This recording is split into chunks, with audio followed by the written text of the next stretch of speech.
Good day, everybody. This is Yin Yang in California with Morsels of Thought number 1734. We're on Words and Wisdom Wednesday. Today is a consecutive day because I give out what is hopefully wisdom for people to know what to do.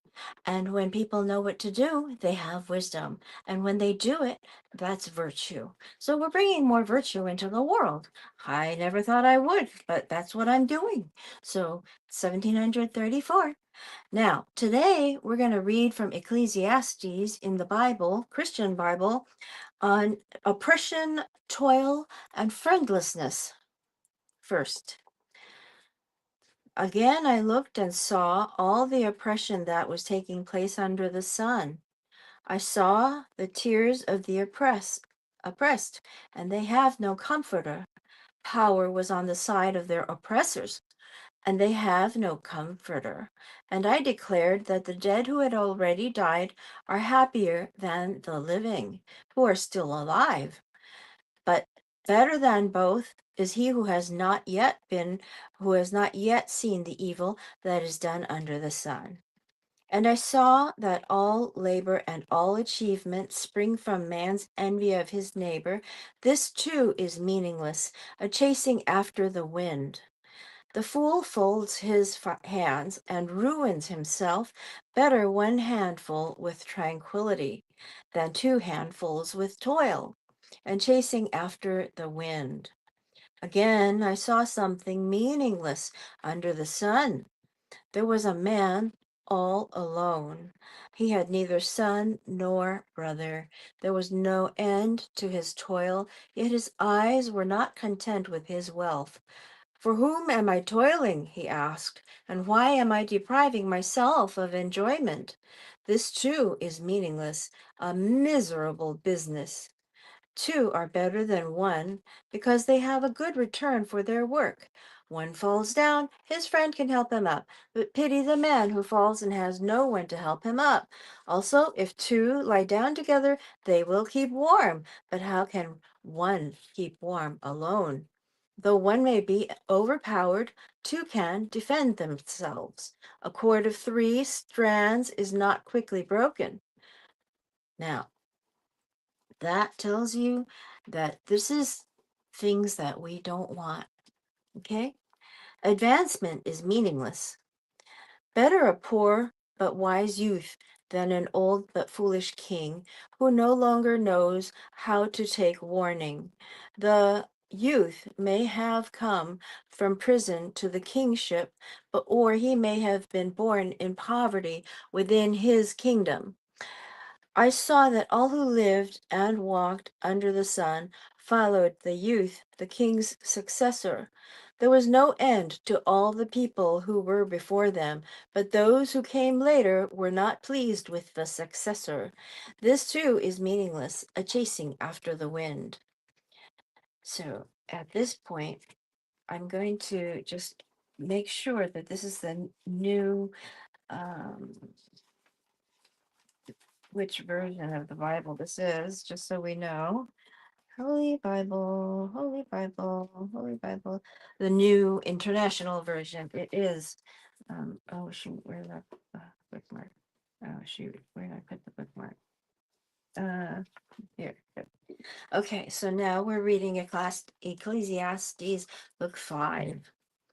Stand in awe of God. Guard your steps when you go to the house of God. Go near to listen rather than to offer the sacrifice of fools who do not know that they do wrong. Do not be quick with your mouth. Do not be hasty in your heart to utter anything before God. God is in heaven and you are on earth. So let your words be few. As a dream comes when there are many cares, so the speech of a fool when there are many words. When you make a vow to God, do not delay in fulfilling it. He has no pleasure in fools. Fulfill your vow. It is better not to vow than to make a vow and not fulfill it. Do not let your mouth lead you into sin. And do not protest to the temple messenger, my vow was a mistake. Why should God be angry at what you say and destroy the work of your hands. Much dreaming and many words are meaningless. Therefore, stand in awe of God. It is better not to make any promises. Don't promise anything that you can't keep. If you overpromise, then you've committed a sin when you haven't fulfilled your vow. When you do something, you want to over you want to under promise and overproduce so that people are pleased and more than pleased to receive the results of your work. So under promise and overproduce. Okay, that's a good one. Riches are meaningless. If you see the poor oppressed in a district and justice and rights denied, do not be surprised at such things, for one official is eyed by a higher one, and over them both are others higher still. The increase from the land is taken by all. The king himself profits from the fields. Whoever loves money never has money enough. Whoever loves wealth is never satisfied with his income. This too is meaningless. As goods increase, so do those who consume them. And what benefit are they to the owner except to feast his eyes on them? I'm going to pause here to mention a Chinese um, parable that is because a man used to have gold in his garden. He dug a hole, and every night he would go there and open the hole and stare at his gold. Today we are reading Words and Wisdom Wednesday. This is part 1734. And we are currently reading from Ecclesiastes in the Bible. And I'm inserting a Chinese parable.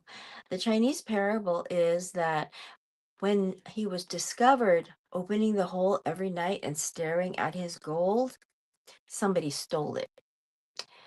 And then a wise man came through and they asked him what to do.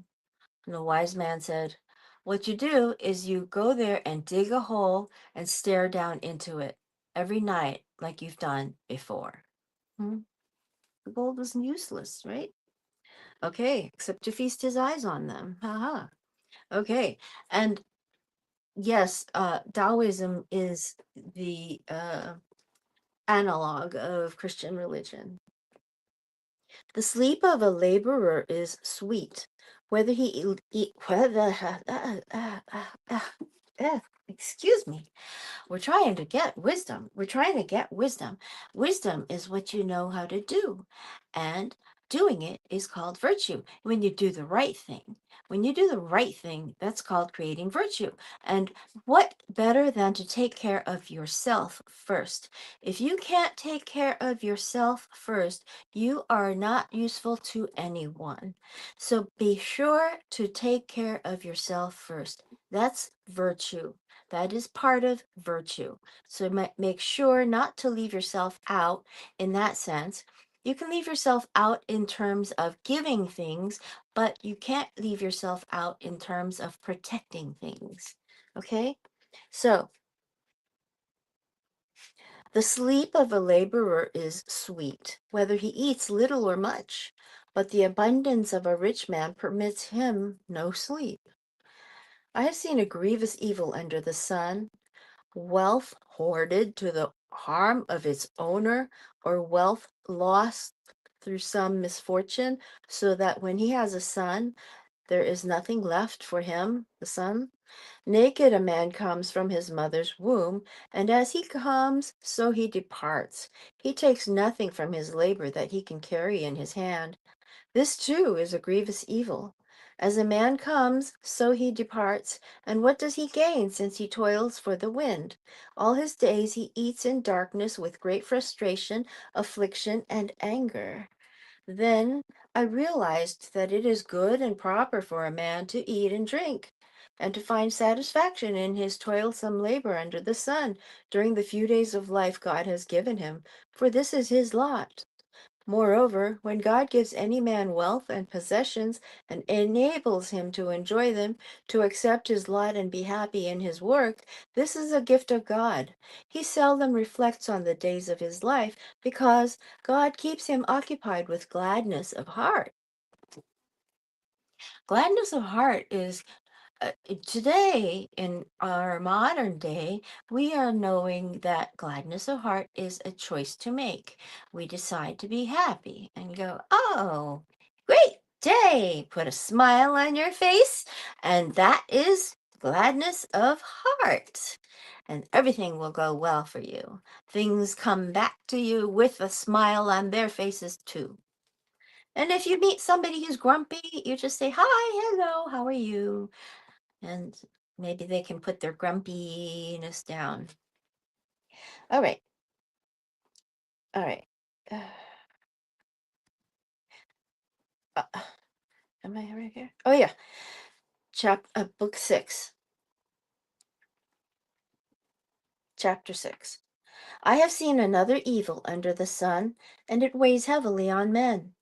God gives a man wealth, possessions, and honor, so that he lacks nothing his heart desires, but God does not enable him to enjoy them, and a stranger enjoys them instead.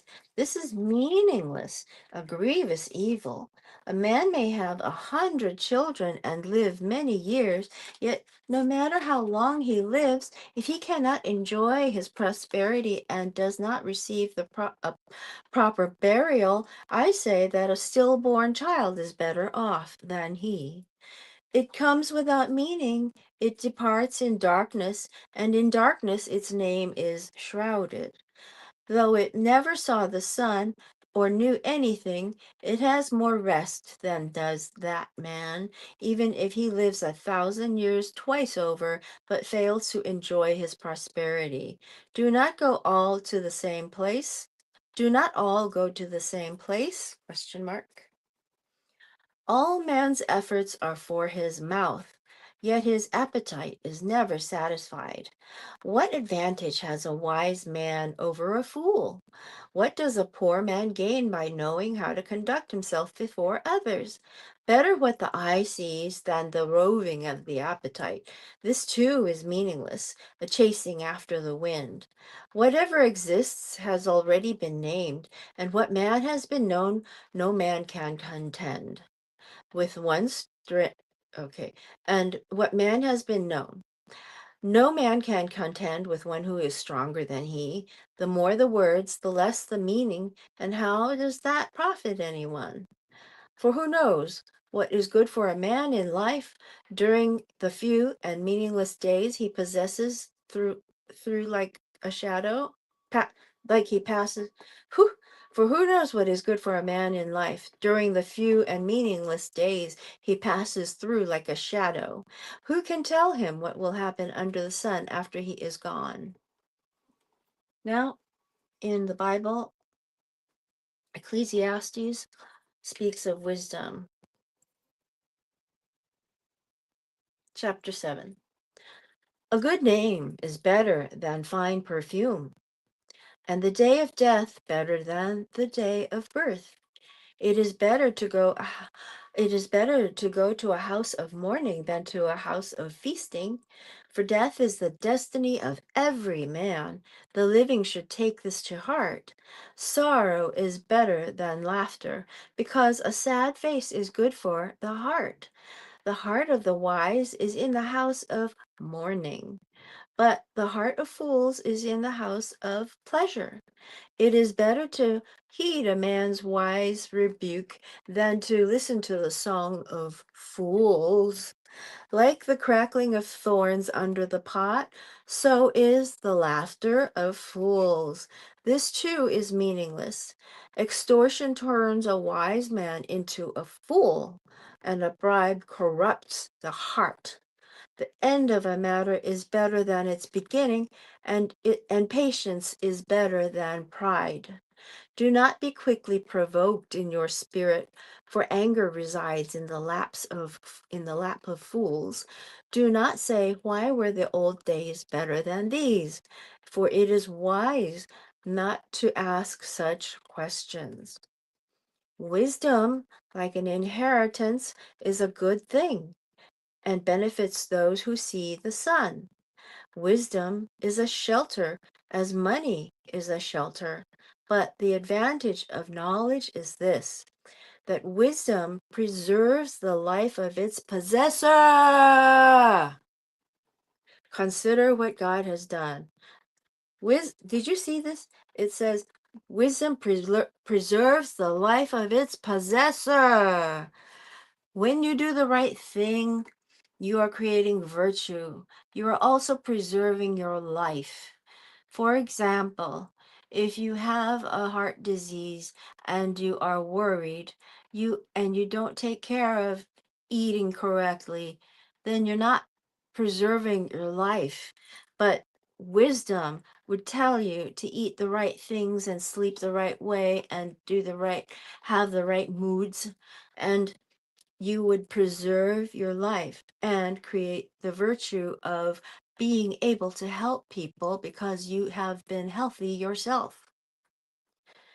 Consider what we're continuing in chapter 7.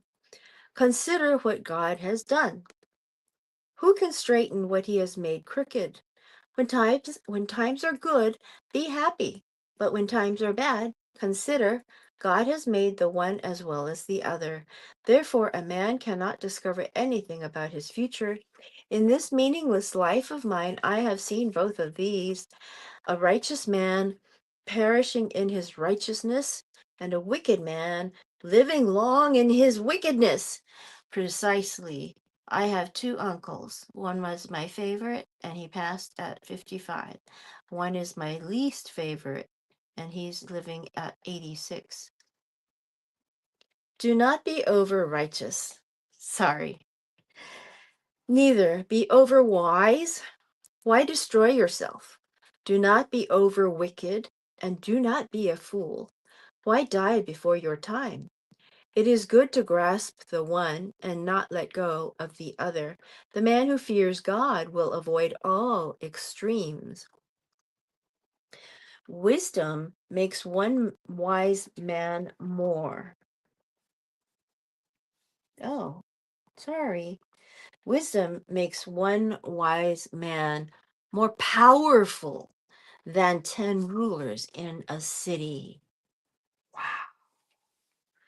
There is not a righteous man on earth who does what is right and never sins. Correct, correct, correct. Do not pay attention to every word people say, or you may hear your servant cursing you. For you know in your heart that many times you yourself have cursed others. All this I tested by wisdom, and I said, I am determined to be wise. But this was beyond me. Whatever wisdom may be, it is far off and most profound. Who can discover it? So I turned my mind to understand, to investigate, and to search out wisdom and the scheme of things, and to understand the stupidity of wickedness and the madness of folly. I find more bitter than death the woman who is a snare, whose heart is a trap, and whose hands are chains. The man who pleases God will escape her, but the sinner she will ensnare. Look, says the teacher, this is what I have discovered. Adding one thing to another to discover the scheme of things while I was still searching but not finding, I found one upright man among 1,000, but not one upright woman among them all. This only I have found. God made mankind upright, but men have gone in search of many schemes. Goodness gracious. You know, the section on wisdom says that women are not upright.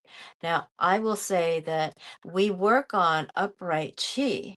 The whole idea of upright chi is virtue. Virtue. We go and do the right things for other people. We first save your life. 优先保命. I'm sorry. Dr. Yen said this. The first thing you do is preserve your life, and wisdom preserves the life of the possessor, according to Ecclesiastes chapter 7. Okay. Now,